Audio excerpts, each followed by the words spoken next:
আল্লাহ পাক রব্বুল আলামিনের কাছে যেন মানুষগুলো এমনভাবে ক্ষমা প্রার্থনা করে আল্লাহ পাক যেন এই অনাবৃষ্টি যেন আমাদের থেকে আল্লাহ পাক রব্বুল আলামিন হটায় নেন। গোটা দেশে তাপমাত্রা স্বাভাবিকের চেয়ে বৃদ্ধি পাওয়ার কারণে জনজীবন আজ হুমকির মুখে পড়েছে। এই তীব্র গরমে ব্যাহত হচ্ছে মানুষের স্বাভাবিক কর্মচঞ্চলতা। একটু বৃষ্টির জন্য হাহাকার করছে দেশের মানুষ। এমন সংকটময় মুহূর্তে বৃষ্টির জন্য বিশেষ নামাজ পড়তে বলেছে ইসলাম। নিজেদের গুনাহের জন্য মহান আল্লাহ তাআলার কাছে কান্নারত অবস্থায় ক্ষমা চাওয়ার বিধান এসেছে হাদিসে। পবিত্র কোরআনে মহান আল্লাহ তাআলা বলেন, তোমরা তোমাদের রবের কাছে ক্ষমা প্রার্থনা করো, নিশ্চয়ই তিনি তোমাদের ক্ষমা করবেন এবং মুষলধারে বৃষ্টি বর্ষণ করবেন। আল্লাহ তাআলার ইচ্ছার বাহিরে কোনো কিছুই নয়। রোদ বৃষ্টি ঝড় সবই তাহারই ইচ্ছায়। তো মহান আল্লাহ তাআলার কাছে ক্ষমা প্রার্থনা করে আজকে আমাদের এলাকায় আদায় করা হলো 2 রাকাত বৃষ্টির নামাজ। আসলে তাপমাত্রা অত্যাধিক বৃদ্ধি পেয়েছে, অনেক দিনে অনেক বেশি তাপমাত্রা, এই জন্য মূলত আজকে আমরা এখানে বৃষ্টির জন্য নামাজ আদায় করতে আসছি। তো এখানে এলাকাবাসী সবাই আছে, সবাই মিলে মূলত আজকে বৃষ্টির জন্য একটা নামাজ আদায় করবো। আমি আসলে আগে থেকে জানতাম না, একটু আগে শুনলাম।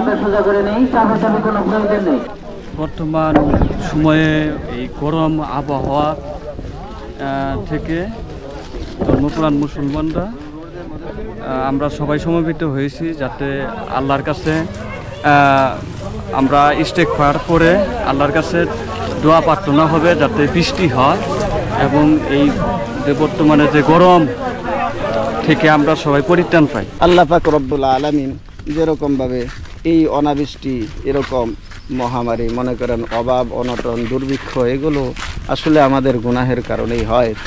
এই জন্য আল্লাহ পাক রব্বুল আলামিন কোরআনের এক জায়গায় বলছেন, ইয়া আইয়ুহাল্লাযীনা আমানু তুবু ইলাল্লাহি তাওবাতান নাসুহা। আল্লাহ পাক রব্বুল আলামিনের কাছে যেন আমরা খাঁটি মনে খাঁটি দিলে এমনভাবে তওবা করি যাতে যেন আল্লাহ পাক রব্বুল আলামিন সমস্ত উম্মতি মুহাম্মদদেরকে, এরপরে আদম সন্তান সকলকেই যেন আল্লাহ পাক রব্বুল আলামিন মাফ করে দেন। আমাকে আপনাকে সকলকেই যেন আল্লাহ পাক হেদায়েতের পথে রাখেন। আল্লাহ পাক সকলকেই তৌফিক দান করেন। আর এইভাবে আমরা তো সাধারণত মুনাজাত করি এইভাবে, তাই না? একটু সকলে খেয়াল করি, সকলে আমরা মুনাজাত সব সময় এইভাবে করি, পিতা জাহান এদের জন্য দোয়া করতে হয় এইভাবে। কিন্তু আজকে মুনাজাত করবো আমরা এইভাবে, ঠিক আছে? এটার জন্য আমাদের স্মরণে থাকে, হাত উল্টা এইভাবে মোনাজাত হবে। এটা নামাজের পরে মোনাজাতের নিয়ম এটাই। আরবি না বলতে পারলে, ইস্তিগফার না বলতে পারলে বলবেন হলো যে বৃষ্টির জন্য এই ইমামের পিছনে 2 রাকাত সুন্নাত নামাজ আদায় করতেছে। আল্লাহু আকবার। وأسقنا من بركات السماء وأنبت لنا من الأرض اللهم ارفع عنا الجهد والجوع والعراء واكشف عنا من البلاء ما لا يكشفه غيرك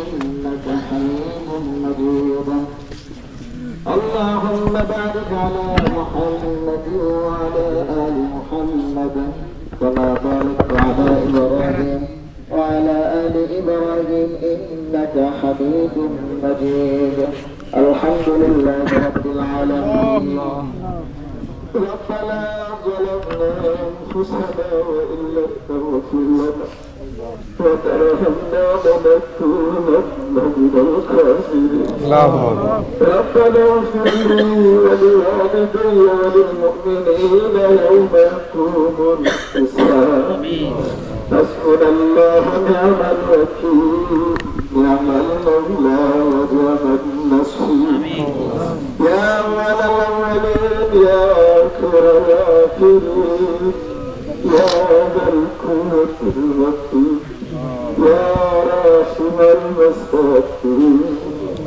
رسول আকরাম সাল্লাল্লাহু আলাইহি ওয়াসাল্লাম এই ইস্তিসকার নামাজের ব্যাপারে রসুল আকরাম সাল্লাল্লাহু আলাইহি ওয়াসাল্লাম একবার ঘর থেকে বের হয়ে গেলেন ঈদগাহের ময়দানের উদ্দেশ্যে।